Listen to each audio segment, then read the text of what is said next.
It's such a wonderful Thursday to talk about agriculture and yes, God's way of doing agriculture.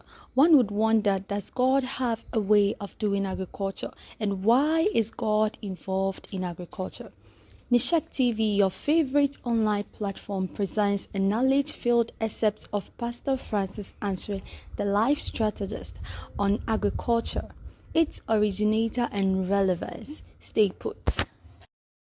For the average person thinks that agriculture is an ancient, archaic, mundane, and cultural development of our forefathers, who, because they didn't know what to do with their time, decided to while away time by engaging in agriculture. What I want you to see is that agriculture is not something our forefathers invented. Because once you limit agriculture to what our forefathers were doing, you have insulted God. Just like marriage, God gave agriculture to Adam as a gift. God gave agriculture to Adam when Adam hadn't sinned, when Adam hadn't fallen, and Adam was right in his presence. And look at the word God gave Adam, agric. Agriculture is so important to God that when God came in the form of a man called Jesus, Jesus refers to God as a farmer. Do you know God is a farmer? Bible says God made man in his own, and God is a farmer. What do you think the one he will create will do? He will farm. That's why he begins him in agriculture. We go into agri because we see it as the platform to build buoyant economies for our nation, so we can lift our nation from poverty to riches and wealth.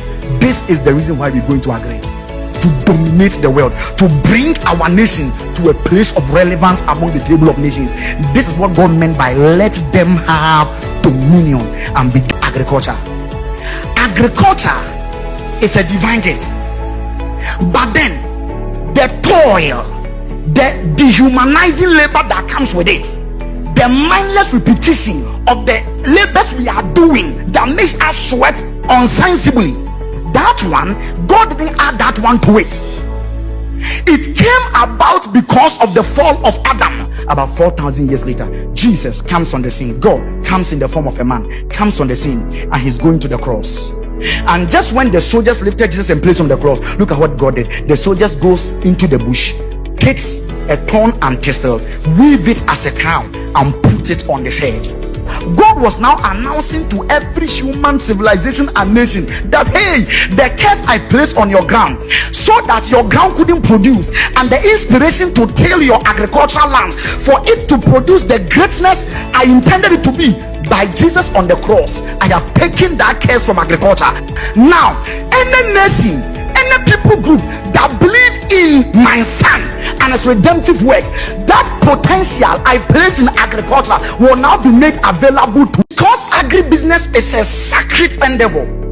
The people who venture into that field must venture into that field with the spirit of selflessness, carrying the wisdom of God, operating in that field with the wisdom that governs that field. Because we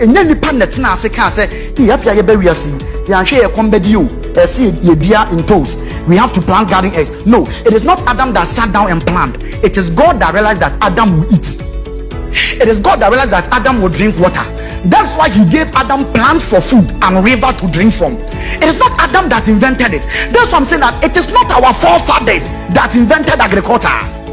That is why you who is studying agriculture or agribusiness, you are not studying agribusiness because it will make money. You are studying agribusiness because it is a life calling.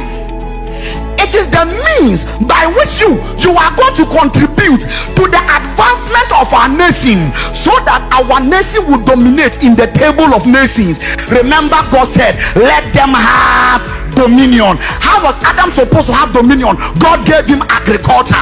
So why do we study agriculture?